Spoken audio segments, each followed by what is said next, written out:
Welcome to the Time Capsule Show, where we explore the meaning of life in the 21st century through the eyes of people just like you and me. I'm Joerenz. And I'm Joenrhuz. And today we have a school counselor who loves tennis and line dancing, Joyce Hochman. Welcome, Joyce. Hi. Hi. So good to see you. I wish you were in person, but this will do for now. Yeah, for now. So how have you been? I do one day at a time. The weather's been pretty nice. I try to go outside every day and get some sunshine. And I wash my hands all the time. And I'm just, I'm here. So that's good. That's great. Yeah, so can you tell us a little more about what you do? Well, right now I'm retired.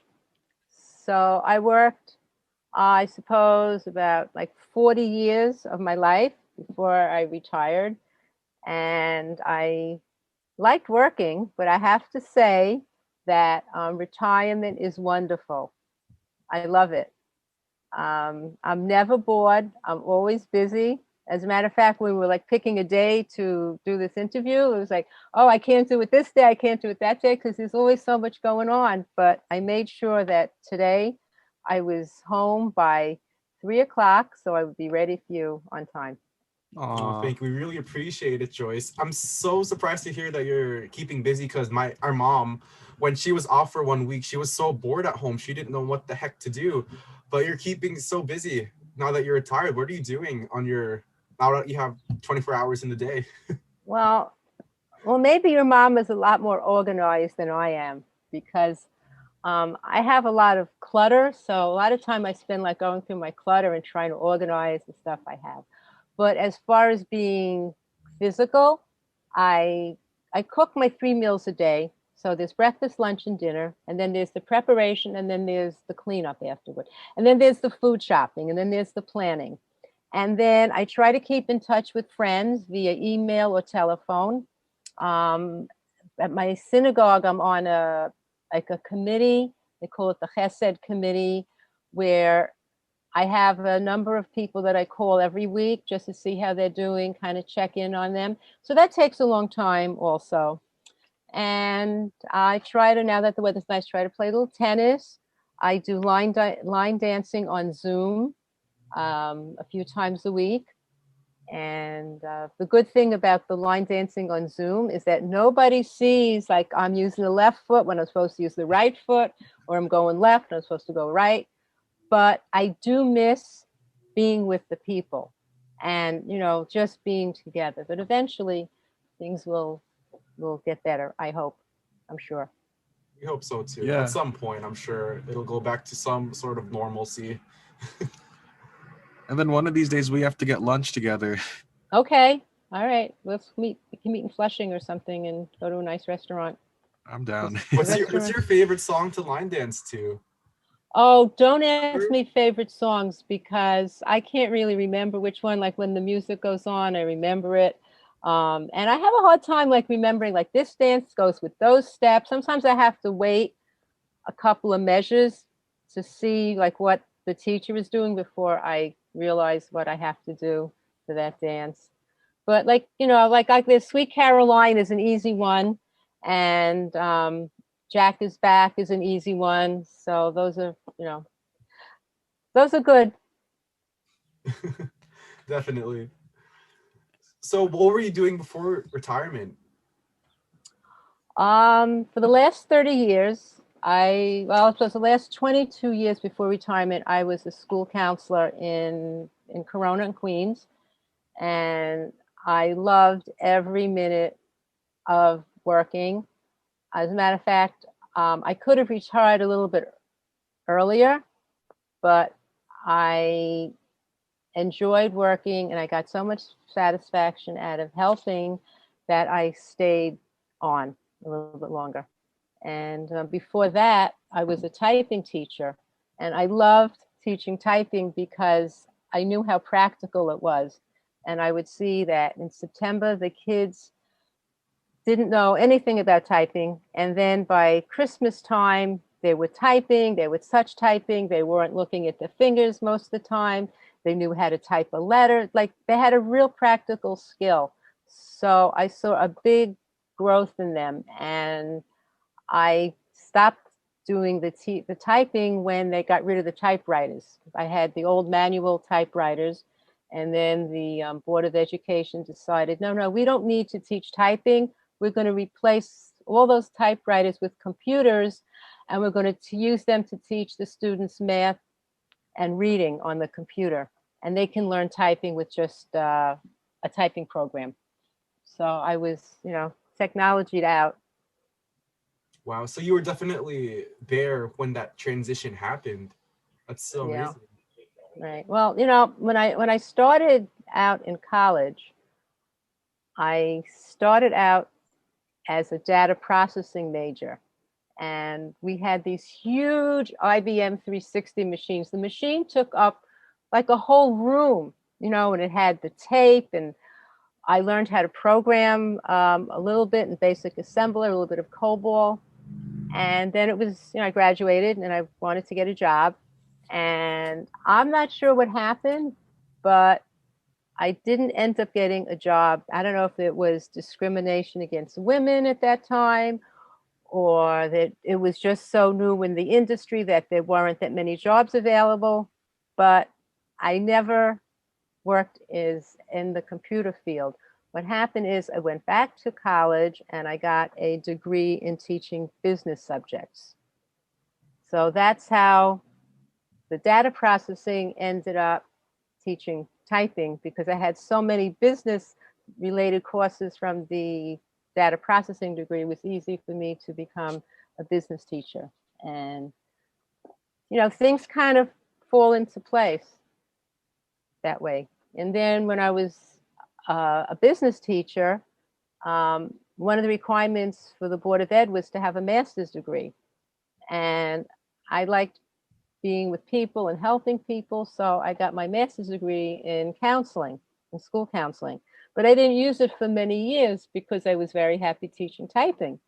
But then when they got rid of the typewriters, I said, oh, okay, well, now I have the license to become a school counselor. And then I made a lateral transfer and became a school counselor. So you've always been in that education field, the educational setting, right?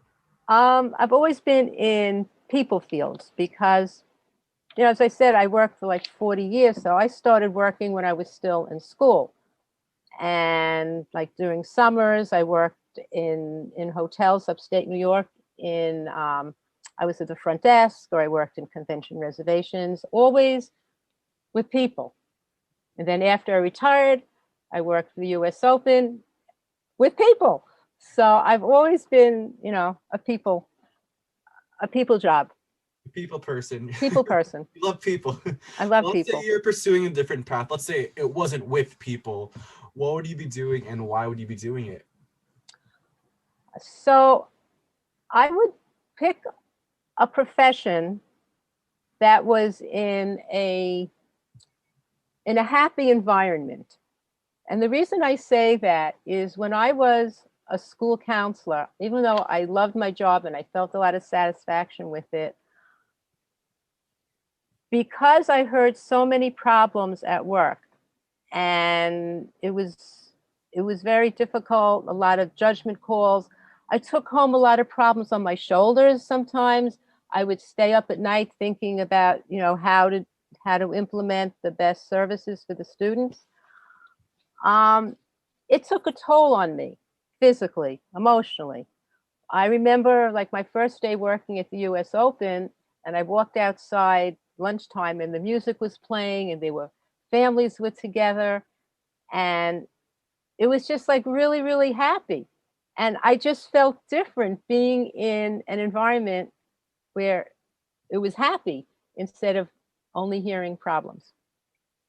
So I think maybe I would want to be a musician, because you're usually, in a happy place, or, something like that, or an artist where I could be creative and get satisfaction out of what I'm doing. So I'm not sure. if I could do it again. Hey, and now that you're in retirement, you have plenty of time to also learn those things. You could pick up like a new instrument or like maybe pick up like a painting class. Right. Well, I'm doing the line dancing, and I do have a flute. I don't know if you could see. I have my stand is here. I have some music because I did play when I was in junior high school and high school. I was in the band and orchestra, and I do have the flute and I do have the music. And I did say, I think I want to take some lessons and try to, do a little better with that. But it's not going to be my career. It's more like a hobby now. Yeah. And you took the flute too, right? I did. Yeah, I remember taking the flute. It was so nice. And just like that. Yeah. Right? Put on your lips. I know it's hard. People don't realize how hard it is to get those different octaves, like that same note, different octaves. And it's always like, two hands. And then when I remember like when we had to play sometimes, like we played at graduation, other things, there was no place to put the music. Like, it's like people who played like the clarinet, other instruments, there was like a thing to hold the music. And I had to memorize the whole thing because there was no place to put the music. But I forgot so much. I would have to go back and take some more lessons. Same. I have no clue how to play the flute anymore. I know how it sounds like. I just don't know how to play. It's a fun. It's nice. I like it. Me too. It is nice. And then you've also, I remember we were talking about you were taking like Korean classes, right? I'm still doing that on Zoom. Yeah, I see. Like you're asking, like, how do I spend my day? Like, right now the classes are on Wednesdays between like 10 and 11 in the morning. And don't ask me to say too much in Korean, but it's very interesting. And I can read the signs of the stores in my neighborhood, and I try to sound things out. I can decode pretty well, but I'm having a hard time remembering the words and the grammar and so on. I'm going to ask you a very popular question, but do you watch any Korean dramas or shows or Great question, because a lot of people in the class watch the Korean soap operas. And I've watched them a few times, but I don't get them. I don't watch much TV anyway. The only thing I watch, like what I watch, so I'm not going to mention that now, but I don't really watch a lot of TV. But I have watched the Korean soap operas a few times, but I still don't understand the words. And they have the subtitles underneath sometimes. But then if I'm reading the subtitles, I'm not listening to the words. So it kind of defeats the purpose. Like I know a word here and there, but I don't get the whole thing. Right. I'm the same way with Italian. I studied Italian for a whole year, and I don't really remember much. I could say hello probably and gelato, but gelato's good. Ciao, a few words. Yeah. I like languages. I find them. I find it interesting to try to remember. Did you ever consider teaching a language? Did I what? Did you ever consider teaching a language? No, because I'd have to know more of it than I know now. So, and then people might ask me questions that I don't know, because I feel I would have to be really know it well in order to teach it. But I'm retired now, so I'm not thinking of working. Work is out of your vocabulary. Well, I mean, I might do a little thing, but not as a full-time profession. Mm-hmm. Too old for that.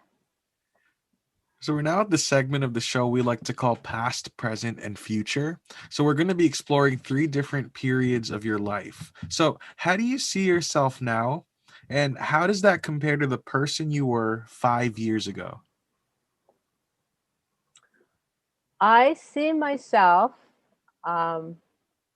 much more at peace with myself right now, because I retired about 5 years ago.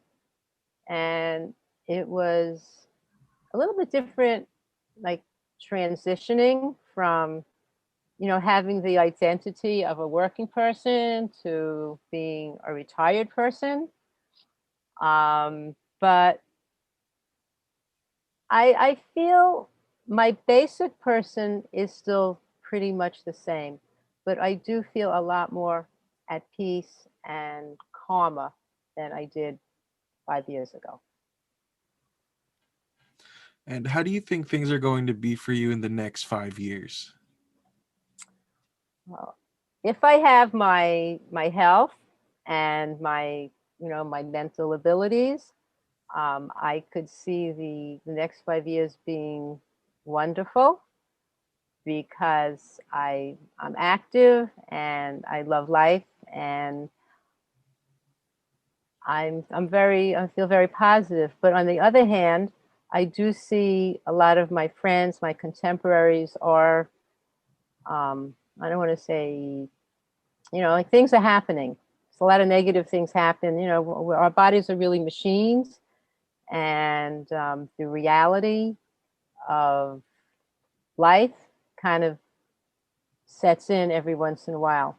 So it's a little bit scary to be getting older, to be, known as a senior citizen, but I am trying the best I can to make the next 5, 10 years as positive as I can. So was there like a certain point where it was like because I guess the way that I've always felt about like getting older is that you kind of just don't notice it until something just like happens. It's like, oh, I guess I am older now. Has there ever been like a moment for that going into sort of that senior citizen part of your life? Well, um, I'm going to go back a few years back. So I went to a department store a number of years ago. So as you know, like my hair is gray. It got gray younger than it should have, but it's kind of gray. And I went to a department store where I think you had to be 55 years old in order to get the senior discount.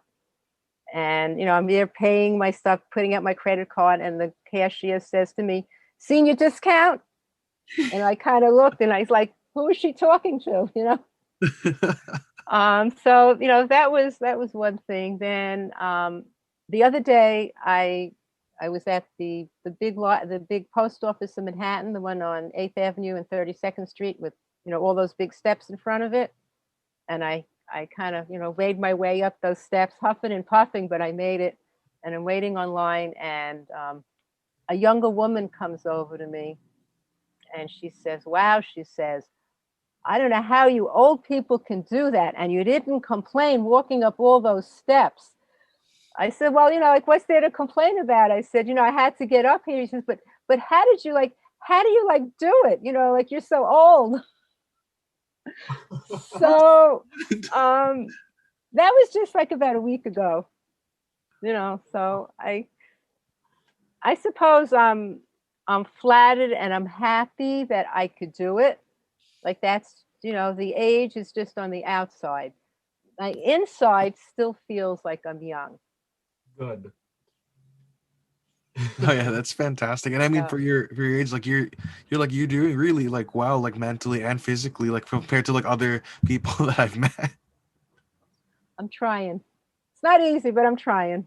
What's your secret? What are you doing every day? Do you meditate? Do you eat fruits and veggies every day? Oh, I eat like my fruits and veggies every day. I don't have a secret. I think I'm just blessed that I don't have any major health problems right now.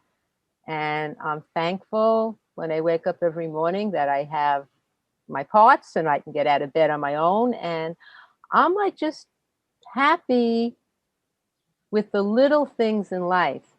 It doesn't have to be the designer pocketbook, or it doesn't have to be anything like that to make me happy. I'm just happy that I'm able to be talking to you guys. Like, this is the highlight of my day today, being here with you, old friends, and just, hanging out with you. Well, we're happy you're here too. That we're talking to you, and we're happy that you get to share your story with us today. And unfortunately, we can't be in person, but this will do We will. for We now. will. So let me ask you a question. When you were about our age, in your 20s, did you ever think about what life would be at this point in your time, or did you just try to always push it in the back of your mind? Yeah, like when I was your age, like people who were like 30 were really old. When I was in college, we were going through the Vietnam War. So like I lived through that whole drug culture and all that. I didn't do drugs. I was always kind of like goody two shoes, I suppose. I never got into that stuff. But being like 30 was old. And then when I turned 30, it was like, oh my God, I'm 30, but I don't really feel old. So when I looked at older people, I really didn't identify that I was going to be old like that. But I am, and I'm here. So, and I hope to get older. But you're always going to be young on the inside. I'm always going to try. Right. So speaking of which, what principles do you live your life by? Well, my main principle, I suppose, is that I'm happy to be alive. But my daily life revolves around treating people the way I would like to be treated in life. So for example, I suppose it was last year or 2 years ago. Let me turn my phone off. Let me turn off my phone so it doesn't ring. Oh, it is off. Okay. I was with some friends and we went to a restaurant. As I'm walking into the restaurant, I see something shiny on the doormat and I pick it up and it was an earring. And I walk into the restaurant holding the earring, going to different tables and saying, did you lose this earring? Did you lose this earring? My friends were like so embarrassed to be with me. But, I know what it's like to lose something. And then somebody says, oh, I think the lady at that table was looking for her earring. So I went over there and she had one earring and it just fell out. And she was like very happy that her earring was returned. I'm not sure if it was a good earring or, I don't really know. But the fact that I was able to make her feel good made me feel good. I didn't get a reward. I didn't want anything. I just felt good that I did that, because if it were me, I would want someone to try to find my earring. And I've lost earrings and I haven't gotten them back. So I try to treat people the way I would like to be treated. I feel that if everybody tried to emanate positive feelings, that we would be in a much better world. That it would be positive. I try not to be grumpy and grouchy. Not life doesn't always go my way. So I'm suppose I'm not like always happy, perfect, like that. But I do try most of the time. Like if things aren't going away, I try not to take it out on, people I'm with. Like Joerenz, we worked together for a long time, and like not everything always worked right, as you know. But I didn't hold grudges, or I just kind of moved on and tried to do the next, try to do the next thing I had to do. Oh yeah, I learned a lot of those like values in that like it was a guest services role that we were in, and like I carried a lot of like the lessons and values that you would like showed me at that time, and I still do that up to now, like in the new jobs that I've taken. Like it's such an important thing, and I feel like sometimes that gets forgotten today. Like you'll see like those TikTok videos or Instagram videos where people are doing like pranks, but really it's like really mean stuff where they like slap their friends or like curse at their parents. It's just horrible. But that's we have all kinds of people in this world. So I suppose I was blessed that I'm the kind of person that tries to make it a better world. And we're happy that you do that. But look, you've worked with people for so many years in your life, and I'm sure you've ran into a lot of negative situations, a lot of people who you have to just swallow your pride sometimes because it's not worth fighting with them. So how do you compartmentalize in your mind when you engage with these kinds of people? It's not easy.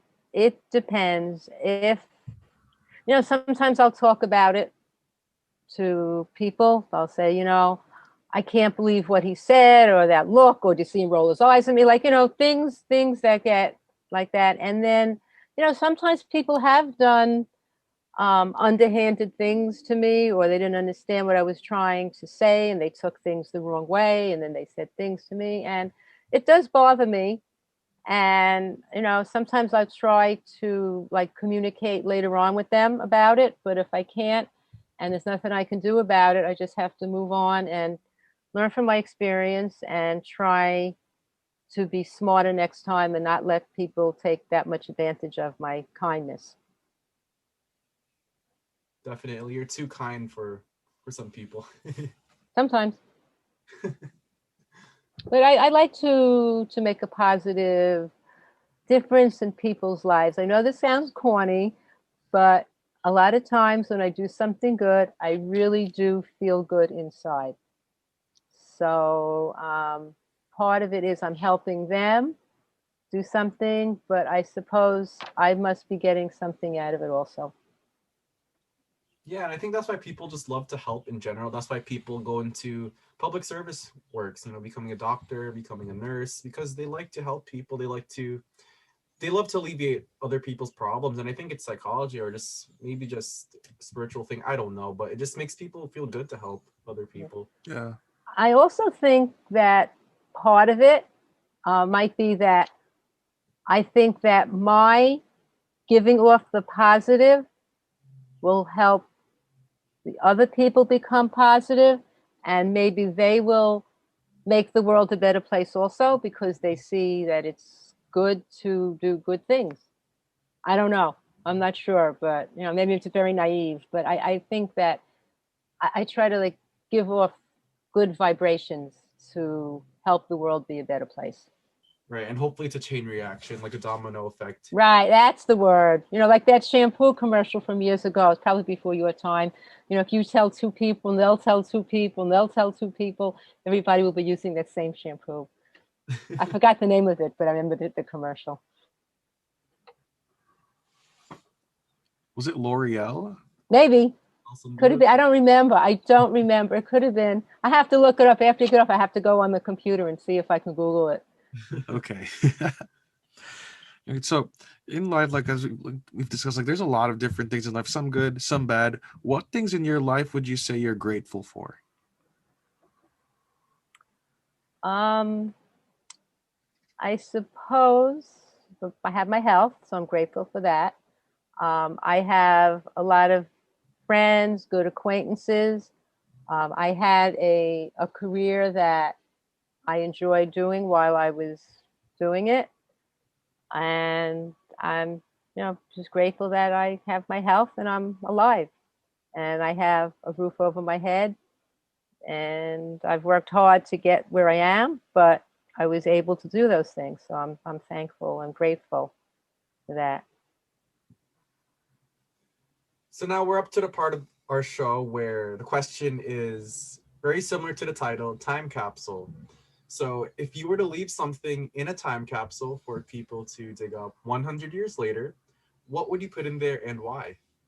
This is the hardest question of all the questions because as you could see, like behind me, I'm a pack rat. Like I have a hard time knowing what to keep. So how big is this time capsule? Because I think there's so many things that we should keep now to show 100 years from now, 200 years from now. It's like one of the things that I really feel that I would put into the time capsule is our Constitution, because I don't know where our country is going to be in 100 years from now. And I think I want people to know what our country was built on. And the Constitution is more than 100 years old, but there have been amendments made, there have been changes made. And I don't know if that will be part of our society in the future. But other things that I would like to put in the time capsule are some of the technologies that we have. I didn't have a television nor a telephone until I was about 4 years old. So I remember my first television, I think maybe it was 5 years old. It was a little tiny box, black and white. I think there were like two or three different stations on there.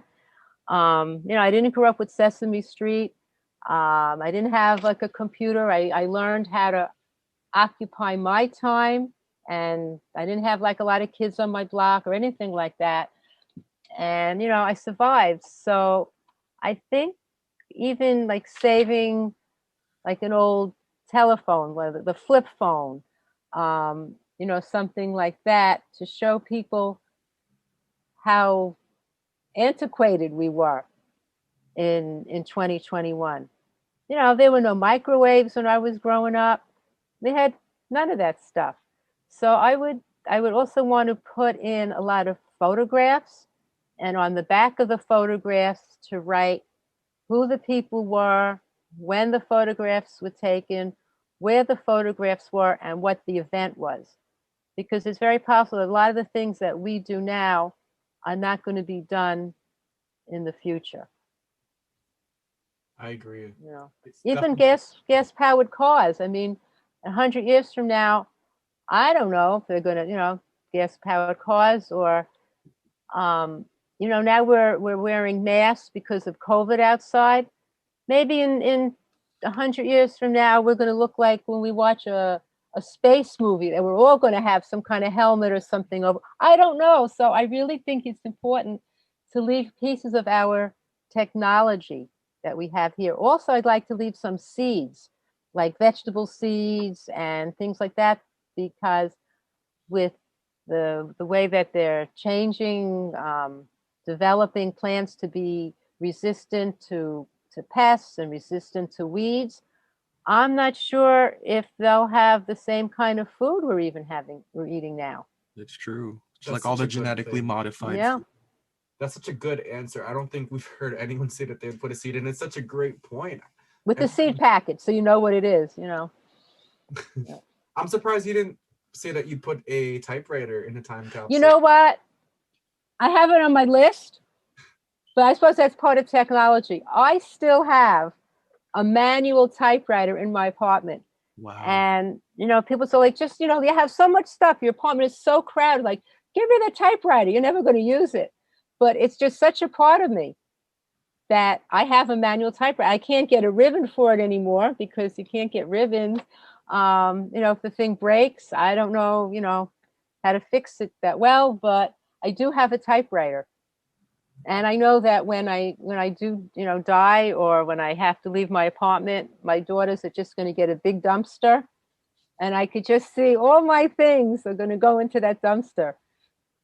Who knows? Maybe it'll be worth $1 million in a few years. Yeah, maybe. I don't know. Probably after they throw it out, they'll realize it. Also, another thing that I wanted to save, I know I'm talking a lot, but another thing I wanted to save are are coins and money. I have a lot of the old wheat pennies, and I save a lot of old coins if I find them, especially now with Bitcoin or blockchain. I don't know if they're going to be using money in 100 years from now. So it's nice to, like, to pass the money on. I have a set of quarters from, I think it's like, was it 10 years? They started putting the states on the quarters. So I have one of each state. And then after that, they started making the quarters with pictures of different places.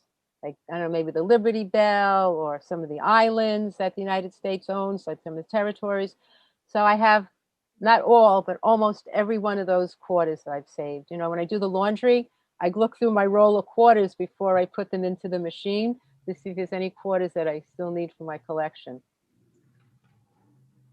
That's amazing. Yeah, it's like it's so important to hold on to those pieces, and like especially with how fast everything is going. Like 20 years ago we had floppy disk, then we had CDs. Nowadays we don't even use CDs. We just go directly to the app store.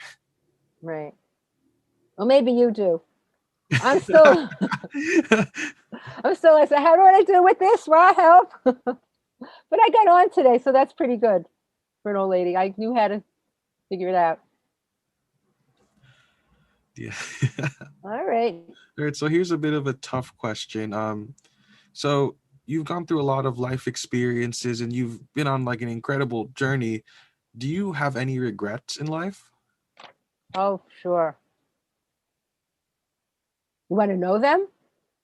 I have a lot. I have a lot of regrets, but Share, maybe one. well, one regret is that like I still live in an apartment. I didn't buy a property, so I have a lot of rent receipts, and the prices of property has gone up so much that it's difficult. So that was like one regret, and some regrets I have. I suppose with my children, I didn't always do the right thing for them. At the time I did, but I didn't. So I feel bad about that sometimes. But I can go on and on. But like I suppose I have to figure out what to do in the future. Like last year when the stock market went down really, really low, I could have bought a bunch of stocks, but I didn't. So that's a regret. I wish I did So that. what? True. I think Warren Buffett had said something like when the economy crashes, that's the time to like buy. Yes, right. And a lot of people did, and I heard them say it, and I just said, well, I don't know. I will, and then they started going up and up and up, and so that's another regret. But when it comes to regrets, I like to view regrets more as a educational opportunity, just so you can learn. If you learn something, I don't think it should be regretted. I think that we all have to go through something in life to reach the best person that we are. And I personally I try not to put the word regret in my vocabulary because I think that we can all learn from all of our choices, whether it's good or bad. Right. And we just have to kind of move on and try to do the best we can with the future. Because you Exactly. can't go back. It's true. What advice would you give your younger self?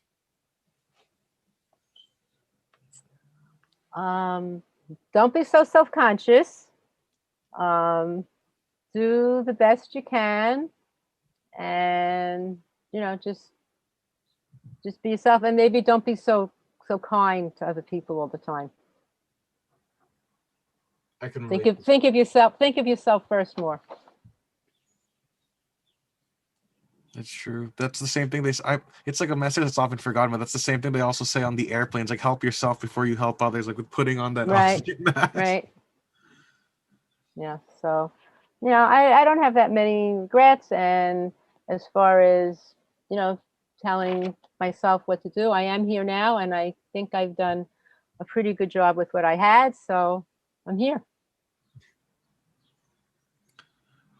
What is the like fondest or most favorite memory that you've had throughout all your years? Oh my God, there's a lot of memories, but I suppose like um, bringing my girls into life, into the world, like creating and having them, I think are the two very, very special things in my life. Oh, That's really special. And I don't think anything could beat, especially from a mother's point of view. Not even a father experiences what a mother experiences to, give life. I think fathers nowadays, especially, are not embarrassed to be so mushy feeling about the kids. Like years ago, I think men had to like kind of put that wall up that they couldn't feel so sentimental to the kids.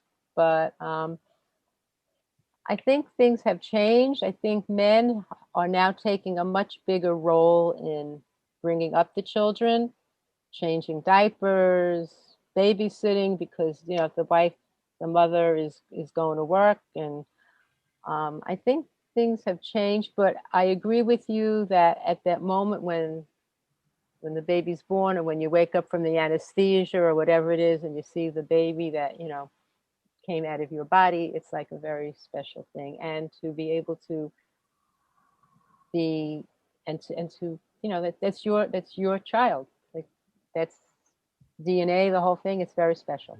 It's a part of you. It's you, Yeah. and you gave life. Like it's such an amazing feeling for anyone to Yes. to even witness it. I think it's an amazing and thrilling experience. But Joyce, is there anything else you'd like to add and tell our viewers? One final word of advice. Just do the best you can, and be good to the world, and let's make this world a better place. Right on. Nicely said. Well, Joyce, thanks so much for being a part of our time capsule. Thank you to our viewers for watching, and please make sure to like, comment, share, and subscribe. Tune in again next week to meet another amazing addition to our time capsule. Thank you, Joyce. Bye, guys. I'll be in touch. All right.